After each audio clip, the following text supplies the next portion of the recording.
Hello बच्चों, आज की कक्षा में आप सभी का बहुत स्वागत है। आज हम लोग संचयन भाग 1 का पाठ 6 दिए जल उठे की पुनरावृत्ति करेंगे। सर्वप्रथम आपको पिछली कक्षा में पढ़ाए हुए अंश के सारांश को थोड़ा सा बता देती हूँ। इसमें ये कहा है लेखक ने कि उन्होंने देश की जब दांडी यात्रा के बारे में इसमें वर्णन किया गया है कि इन्होंने कहा है कि देश को स्वतंत्र कराने में नेताओं ने जो योगदान दिया है उसको इन्होंने यहाँ पे दर्शाया है। सरदार वल्लभ भाई पटेल, महात्मा गांधी जी और जवाहरलाल नेहरू जी ने देश को स्वतंत्र कराने के लिए समय समय पर अनेक इन लोगों ने आंदोलन किए। इन्हीं आंदोलन में से एक दांडी कूच भी था। सरदार पटेल को इसी दांडी कूच की तैयारी के सिलसिले में गुजरात के रास नामक स्थान पर वे जब गए थे तो उन्हें गिरफ्तार कर लिया गया था। उन्हें 500 रुपये की जुर्माने के साथ 3 महीने की सजा हुई थी और उनकी जब गिरफ्तारी हुई तो उनकी गिरफ्तारी के कारण लोगों के अंदर बहुत ही आक्रोश हो गया था ब्रिटिश सरकार के खिलाफ। और वे लोग है उनकी अपनी अपनी प्रतिक्रिया विभिन्न रूपों में व्यक्त करने लगे। सरदार पटेल है रास से बोरसद की अदालत में जब वे जा रहे थे तो रास्ते में साबरमती में वे रुके और गांधी जी तथा गांधी जी के जितने भी आश्रमवासी थे सब उनसे मिलने आए। हालांकि ये पुलिस वाले उनकी गाड़ी को वहाँ पे न रोकते, परंतु ऐसा माना गया कि उनका रोग ही था जिसके कारण पुलिस वालों को वहाँ गाड़ी रोकनी पड़ी। वहाँ अब जब एक छोटी सी संक्षिप्त मुलाकात हुई गांधी जी के साथ उनकी, और उन्होंने तब गांधी जी से कहा, मैं चलता हूँ, अब आपकी बारी है। इसका मतलब कि मेरी गिरफ्तारी हो गई, अब इसके बाद आपकी गिरफ्तारी होना है। गांधी जी और सत्याग्रही जब रास में चलकर कनकापुरा पहुँचे तो एक वृद्धा ने उनका स्वागत किया और उनसे कहा कि आज़ादी लेकर ही वापस लौटना। गांधी जी ने भरोसा दिलाया कि अब वे देश को आज़ाद कराकर ही लौटेंगे। गांधी जी ने अपनी दांडी यात्रा को धर्म यात्रा कहा और उसमें किसी भी प्रकार के आराम न करने की बात कही। गांधी जी और अन्य सत्याग्रही मही नदी के किनारे पहुँचे। वहाँ उनके स्वागत के लिए बहुत सारे लोग खड़े थे। आधी रात के समय मही नदी के तट पर अद्भुत नज़ारा था। सभी लोग हाथों में दिए लेकर खड़े थे। जैसे ही महात्मा गांधी नदी पार करने के लिए नाव तक पहुँचे तो महात्मा गांधी जी, नेहरू जी और पटेल जी के जय जयकार होने लगी। जब गांधी जी वहाँ पहुँचे तो वहाँ पे मई नदी के किनारे एक अद्भुत नज़ारा था। लोग हाथों में दिए लेकर के खड़े थे। जैसे ही महात्मा गांधी जब वहाँ नदी के किनारे पहुँचे उनकी जय जयकार होने लगी। लोग महात्मा गांधी की जय, पटेल की जय और नेहरू जी की जय के नारे लगाने लगे। गांधी जी नदी पार करके विश्राम करने के लिए झोपड़ी में चले गए।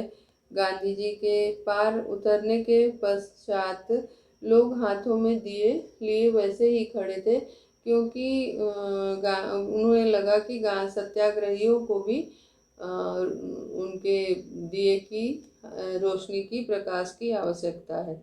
और इस प्रकार वे अन्य सत्याग्रहियों को पार उतारने की प्रतीक्षा कर रहे थे। उस समय मही नदी के दोनों किनारों पर हाथों में दिए लिए लोग खड़े थे। लोग इस बात के प्रतीक थे कि उनके हृदय में देश के प्रति अद्भुत प्रेम है। इसके साथ साथ देश के नेताओं के प्रति भी उनके मन में अद्भुत श्रद्धा थी। वे देश को शीघ्र आज़ाद हुआ देखना चाहते थे। ऐसा वहाँ के लोगों के उस तरह से सहयोग को देख करके प्रतीत होता है।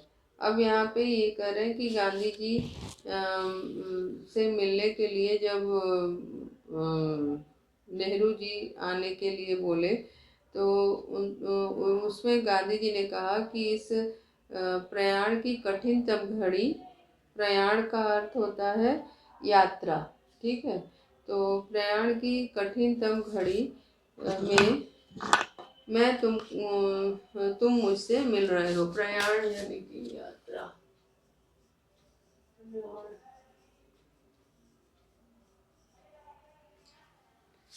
वे कह रहे हैं कि प्रयाण की कठिनतम घड़ी में तुम मुझसे मिल रहे हो, और ये जो है इस समय गांधी जी कहते हैं कि ये जो प्रयाण की कठिनतम घड़ी है उसमें तुम हमसे मिल रहे हो, और वहाँ तक ले जाने के लिए तुम्हारे पास मैं जहाँ भी रहूँगा संदेशवाहक तुम्हारे पास आ जाएगा और वह तुम्हें वहाँ तक ले जाएगा। तुमको रात के लगभग 2 बजे जाने पर के मछुआरों के कंधे पर बैठकर एक धारा पार करनी पड़ेगी। लेखक के गांधी जी के बारे माने गांधी जी ने जो नेहरू जी से कहा था, संदेश भेजा था, उसके बारे में बताया है। मैं राष्ट्र के प्रमुख सेवक के लिए भी प्रयाण में जरा भी विराम नहीं दे सकता। कह रहे हैं यहाँ पे कि जो राष्ट्र का प्रमुख सेवक है यानी कि जवाहरलाल नेहरू के बारे में उन्होंने कहा है कि राष्ट्र के वे प्रमुख सेवक हैं, उनके प्रयाण में जरा भी विश्राम नहीं दे सकता। मतलब कि जो ये यात्रा है, इस यात्रा में वे जरा भी विश्राम नहीं दे सकते हैं, नहीं विश्राम नहीं कर सकते हैं। वल्लभ भाई की गिरफ्तारी के कारण रास में आम लोगों के बीच सरकार के खिलाफ प्रतिक्रिया स्वाभाविक थी। यहाँ पे जो ये बता रहे हैं कि वल्लभ भाई की गिरफ्तारी जो हो गई थी रास में, उसके कारण आम लोग भड़के हुए थे। आम लोगों के मन में आक्रोश था सरकार के खिलाफ, और उनका वहाँ पे प्रतिक्रिया व्यक्त करना स्वाभाविक ही था। गांधी जी जनसभा से पहले ही गांव के सभी पुश्तैनी मुखिया और पटेल उन्हें अपना इस्तीफा सौंप गए। यहाँ पुश्तैनी यानी पीढ़ियों से चला आ रहा। पुश्तैनी का अर्थ है पीढ़ियों से चला आ रहा।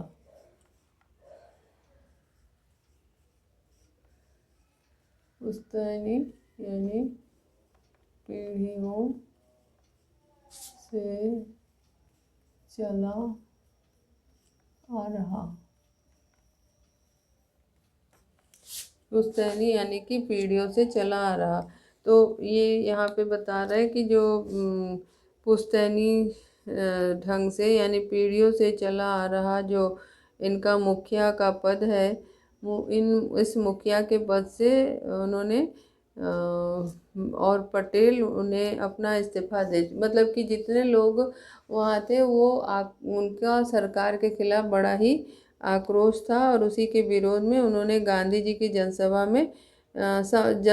के पहले ही उन्होंने गांव के सभी पुश्तैनी मुखिया और पटेल उन्हें इस्तीफा दे चुके थे, यानी कि विरोध में उन्होंने अपने पद से इस्तीफा दे दिया था, त्यागपत्र दे दिया था। इस्तीफा यानी त्यागपत्र। इस्तीफा,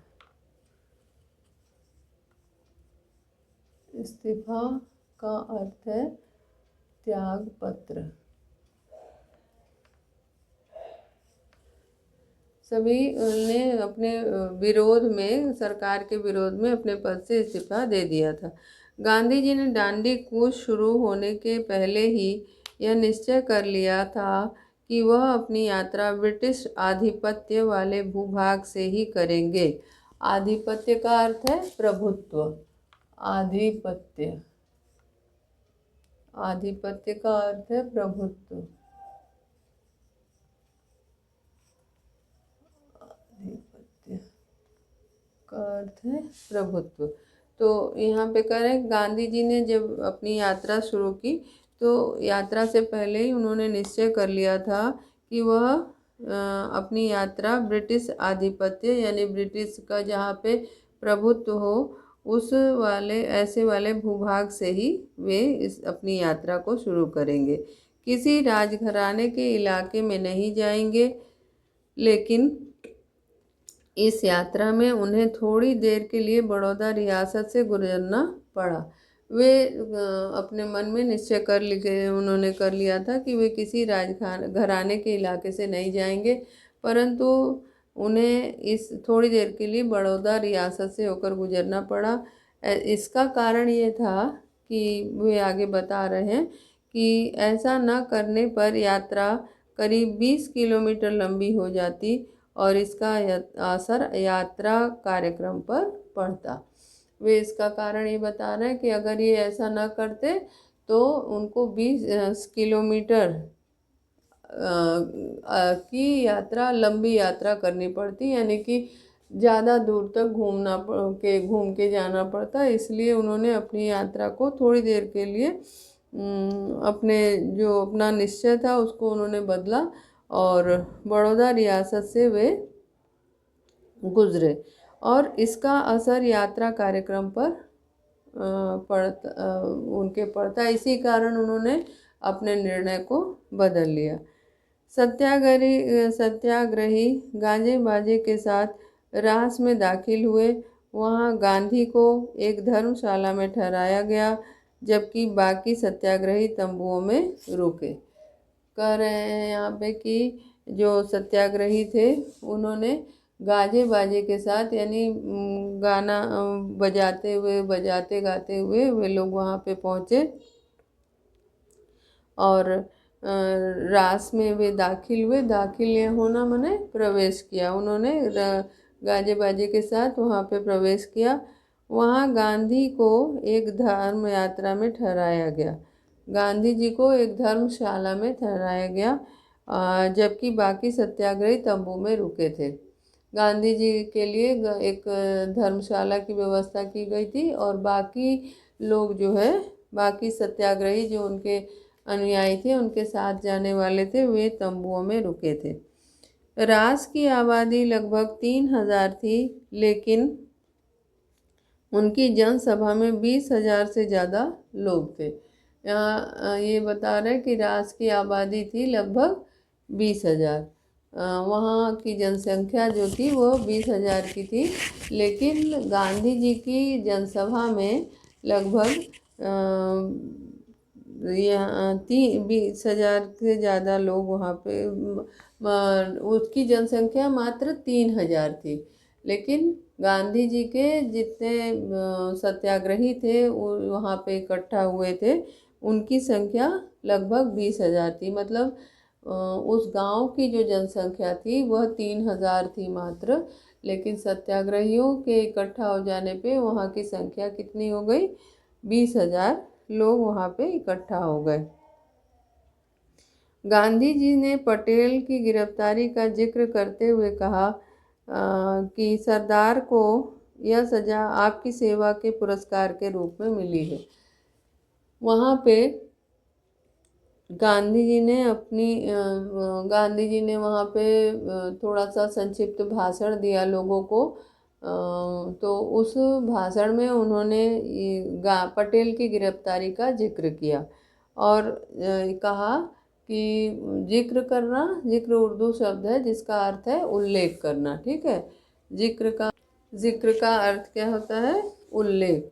तो उन्होंने अपनी जनसभा में जो उन्होंने भाषण दिया था उसमें जो है तो पटेल की गिरफ्तारी का जिक्र किया, उल्लेख किया और कहा कि सरदार को यह सज़ा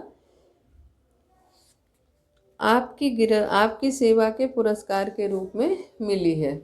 मतलब कि आपकी सेवा के लिए ही सरदार को ये सज़ा मिली है।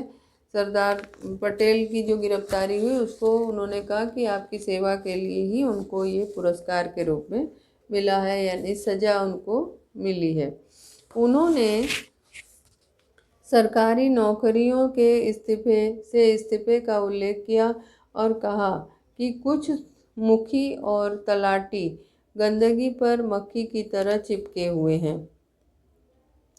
यहाँ पे ये बता रहे हैं कि ये जो लोग हैं वो जो लोग सरकारी नौकरियों में थे, उन्होंने जो इस्तीफा दे दिया था गांधी जी को, मतलब इस गांधी जी को उनके जनसभा के पहले जो उन्होंने इस्तीफा दे दिया था उसका भी उन्होंने वहाँ पे उल्लेख किया और कहा, कुछ मुखी और तलाटी गंदगी पर मक्खी की तरह चिपके हुए। मुखी मतलब स्वार्थी लोग जो हैं वह गंदगी पे जैसे मक्खी चिपकी होती है उसी तरह से अपने स्वार्थ के लिए वो ब्रिटिश सरकार का से मतलब उन्हीं के साथ मिले हुए हैं, उन्हीं के पक्ष में काम कर रहे हैं।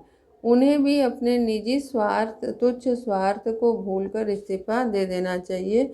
तुच्छ का अर्थ होता है क्षुद्र, छोटा, ठीक है। तुच्छ का अर्थ है क्षुद्र या छोटा। तुच्छ का अर्थ होगा क्षुद्र या छोटा। तो कह रहे हैं यहाँ पे कि कुछ जो लोग अपने निजी स्वार्थ के लिए अंग्रेज़ों से मिले हुए हैं और उनकी सेवा कर रहे हैं, उन्हें भी अपने तुच्छ स्वार्थ को भूलकर इस्तीफा दे देना चाहिए।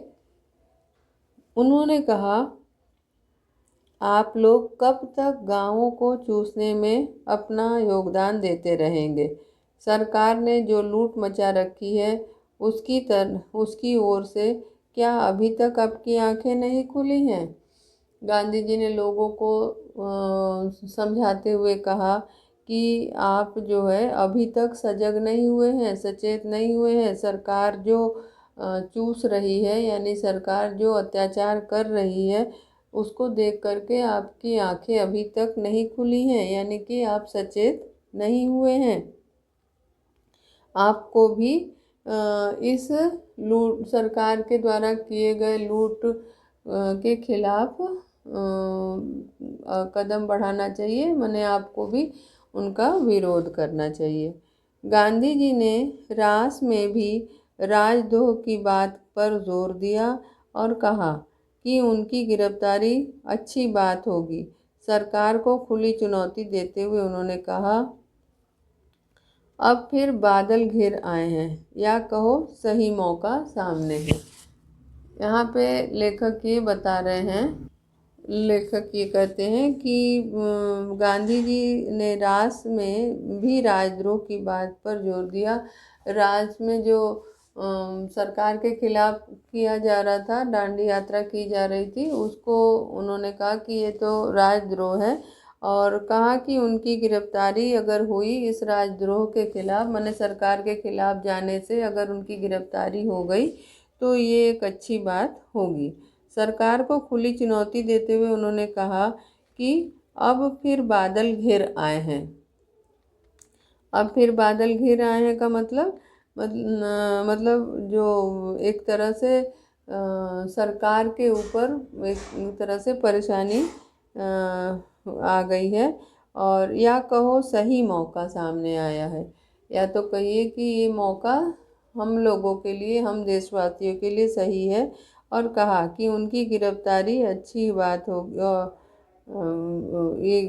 अगर सरकार मुझे गिरफ्तार करती है तो ये अच्छी बात होगी। उन्होंने कहा कि यदि इस समय सरकार मुझे गिरफ्तार करेगी तो ये एक अच्छी बात होगी। क्योंकि अगर उन्हें गिरफ्तार किया जाएगा तो उनकी जो ये सरकार के खिलाफ उनका जो एक आंदोलन है वो और ज़्यादा जोर पकड़ेगा, यानी सरकार का जो आंदोलन है वो और ज़्यादा होगा। तो यहाँ पे ये बता रहे हैं कि मुझे 3 माह की सज़ा होगी तो सरकार को लज्जा आएगी। राजद्रोही को तो काला पानी, देश निकाला या फांसी की सज़ा हो सकती है। मुझ जैसे लोग अगर राजद्रोही होना अपना धर्म माने तो उन्हें क्या सज़ा मिलनी चाहिए? इन्होंने, गांधी जी ने कहा कि मुझे 3 महीने की अगर सज़ा मिली तो सरकार को शायद लज्जा आए। और उसके बाद उन्होंने कहा कि राजद्रोही को तो काला पानी की सज़ा हो सकती है, देश निकाला या फांसी की सज़ा हो सकती है। मुझ जैसे लोगों को राजद्रोही होना अपना धर्म, मतलब अपने आप को उन्होंने कहा कि हमारे जैसे लोग राजद्रोही होना अपना धर्म माने तो उन्हें क्या सजा होनी चाहिए, माने सरकार उनके लिए क्या सजा निर्धारित करेगी। सत्याग्रही शाम 6 बजे रात से चले और 8 बजे कनकापुरा पहुँचे।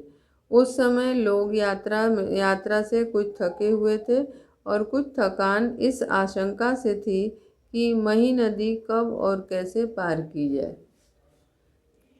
यहाँ पे लेखक ये बताते हैं कि सत्याग्रही शाम 6 बजे रात से चले और 8 बजे कनकापुरा पहुँचे। मतलब कि उस डांडी यात्रा के सिलसिले में वे जो है 6 बजे वहाँ से रात से चले थे और 8 बजे कनकापुरा पहुँचते हैं। उस समय लोग यात्रा में से कुछ थके हुए थे और कुछ थकान इस आशंका से थी कि मही नदी कब और कैसे पार की जाए। लोग यात्रा से थोड़े थक गए थे और उनके दिमाग में ये बात भी चल रही थी कि मही नदी को कब और कैसे पार किया जाए, मही नदी को कैसे और कब पार किया जाए, इस बात की भी आशंका के कारण उनके मन में थकान जैसी बात आ गई थी। मतलब कि एक तरह से उनके मन में एक संदेह जाग रहा था कि वे कैसे और कब मही नदी पार करेंगे। नदी के किनारे पहुंचते ही समुद्र की ओर से आने वाली ठंडी बयार ने सत्याग्रहियों का स्वागत किया। बयार का अर्थ होता है हवा। बयार का अर्थ है हवा। जैसे ही ये मही नदी के किनारे पहुँचे वैसे ही वहाँ से समुद्र की ओर से हवा चली और ऐसा प्रतीत हुआ कि ठंडी बयार ने सत्याग्रहियों का स्वागत किया। मतलब उनके वहाँ पहुँचते ही, नदी के किनारे पहुँचते ही ठंडी हवा चली, ऐसा प्रतीत हुआ कि जैसे उसने इन लोगों का स्वागत किया। गांधी जी ने कहा, फिर कनकापुरा में 105 साल की एक बूढ़ी महिला ने गांधी जी के माथे पे तिलक लगाया और कहा, महात्मा जी स्वराज लेकर जल्दी वापस आना। गांधी जी ने कहा, मैं स्वराज लिए बिना नहीं लौटूंगा। गांधी जी की जनसभा का निर्धारित समय 8 बजे था, लेकिन कनकापुरा पहुंचने में हुई देरी के कारण उसे 1 घंटे के लिए स्थगित कर दिया। बता रहे हैं कि गांधी जी जब वहाँ पहुँचे तो कनकापुरा में एक 105 वर्ष की बूढ़ी महिला ने गांधी जी का स्वागत किया तिलक लगाकर और उन्हें ये कहा कि महात्मा जी स्वराज लेकर ही आप वापस आना। इस बात पर उन्होंने बूढ़ी महिला को आश्वासन दिया कि मैं स्वराज लेकर ही वापस आऊँगा। गांधी जी का जो जनसभा में सभी लोगों को संबोधित करने का समय था वो था 8 बजे, परंतु कनकापुरा पहुंचने में जो देरी हुई उसके कारण 1 घंटे के लिए वो भाषण का जो समय था उसको आगे बढ़ा दिया गया, 1 घंटे के लिए उसे स्थगित कर दिया गया। जनसभा में गांधी जी ने ब्रितानी कुशासन का जिक्र किया। उन्होंने कहा, इस राज्य में रंक और राजा सब दुखी है। राजे महाराजे जैसे सरकार नचाती है, नाचने को तैयार है। यह राक्षसी राज है। इसका संहार करना चाहिए। रास्ते में रेतीली सड़कों के कारण यह प्रस्ताव किया गया कि गांधी जी को थोड़ी दूर कार से ले चले और गांधी जी ने इससे साफ इनकार कर दिया। उनका कहना था कि यह उनके जीवन की आखिरी यात्रा है और ऐसी यात्रा में निकलने वाला बाहर के वाहन का प्रयोग नहीं करता। यह पुरानी रीति है। धर्म यात्रा में हवाई जहाज, मोटर या बैलगाड़ी में बैठकर जाने वाले को लाभ नहीं मिलता। यात्रा में कष्ट सहे, लोगों का सुख दुख समझे, तभी सच्ची यात्रा होती है। इस जो जनसभा में उन्होंने संबोधित किया उसमें उन्होंने ब्रितानी कुशासन मतलब अच्छा शासन नहीं था ना ब्रिटिश सरकार का, तो इसीलिए उसको कुशासन कहा गया है। तो ब्रितानी जो कुशासन है उसका उन्होंने उल्लेख किया, जिक्र यानी कि उल्लेख। उन्होंने कहा कि यह राज जो है सबके लिए दुख का कारक है। रंक से राजा सभी दुखी हैं, मतलब कि बड़े से छोटे सभी इस राज में दुखी हैं। राजे महाराजे जैसे सरकार नचाती है नाचते हैं ने को तैयार है, और जो राजे महाराजे हैं वे सरकार के इशारे पे नाचती हैं, उनके हाथ की कठपुतली हैं। यह राक्षसी राज है। उन्होंने कहा कि ये जो सरकार है ये सरकार राक्षसों की सरकार है, यानी राक्षसों की तरह जो अनाचार या अत्याचार राक्षसों के राज्य में होता है वैसे ही ये शासन, ये ब्रिटानी शासन भी अनाचार और अत्याचार करती रहती है। इसका संहार करना चाहिए लोगों को। उन्होंने कहा कि इस राक्षसी राज्य का हमें संहार करना चाहिए। रास्ते में रेतीली सड़कों के कारण ये प्रस्ताव किया गया कि गांधी जी को थोड़ी दूर तक कार से ले जाया जाएगा। लेकिन उन्होंने इस बात से मतलब लोगों के इस प्रस्ताव को उन्होंने स्वीकार नहीं किया। उन्होंने कहा कि ये यात्रा उनके जीवन की जो ये यात्रा ऐसी यात्रा है, ये एक धर्म यात्रा के रूप में है, और ऐसी धर्म यात्राओं में वाहन का प्रयोग नहीं करना चाहिए। उन्होंने अपनी इस यात्रा को कहा कि वह एक धर्म यात्रा करने जा रहे हैं, और ऐसी यात्राओं में किसी भी तरह के वाहन का प्रयोग नहीं करना चाहिए। यह पुरानी रीति है, पुराने समय से यह नियम चला आ रहा है कि ऐसी यात्राओं में किसी भी प्रकार के वाहन का प्रयोग नहीं करना चाहिए। धर्म यात्रा में हवाई जहाज, मोटर या बैलगाड़ी में बैठकर जाने वाले लोगों को लाभ नहीं मिलता। उन्होंने कहा कि प्राचीन काल से हमारे देश में ये परंपरा चली आ रही है कि धर्म यात्रा में कोई भी किसी भी तरह के वाहन का प्रयोग नहीं करता है, क्योंकि ऐसा करने से ऐसी मान्यता है कि तीर्थ का कोई लाभ नहीं मिलता। यात्रा में यदि कष्ट न सहे तो वह यात्रा सफल नहीं होती है। ऐसी जो तीर्थ यात्राएं होती हैं इसमें कष्ट सहना पड़ता है, और साथ साथ में लोगों के सुख दुख का भी ख्याल रखना पड़ता है। तभी वास्तव में व्यक्ति सही ढंग से तीर्थ यात्रा या धर्म यात्रा कर सकता है। माने उसके धर्म यात्रा की सफलता तभी है जबकि व्यक्ति एक तो पैदल जाए, यानी किसी वाहन का प्रयोग न करे, और दूसरी बात यह है कि राह में पड़ने वाले जो आने वाले जो साथी लोग हैं, मतलब जो और साथ में जो यात्री हैं उनके भी सुख दुख का वह ख्याल करे, तभी वास्तव में ये धर्म यात्रा सफल होगी। ब्रिटिश हुक्मरानों में एक वर्ग ऐसा भी था जिसे लग रहा था कि गांधी और उनके सत्याग्रही मही नदी के किनारे अचानक नमक बनाकर कानून तोड़ देंगे। ये बता रहे हैं कि मही नदी के किनारे वो जो पहुँचे थे तो यहाँ पे ब्रिटिश सरकार के कुछ हुक्मरान माने जो शासक थे, ठीक है। हुक्मरान का अर्थ होगा शासक।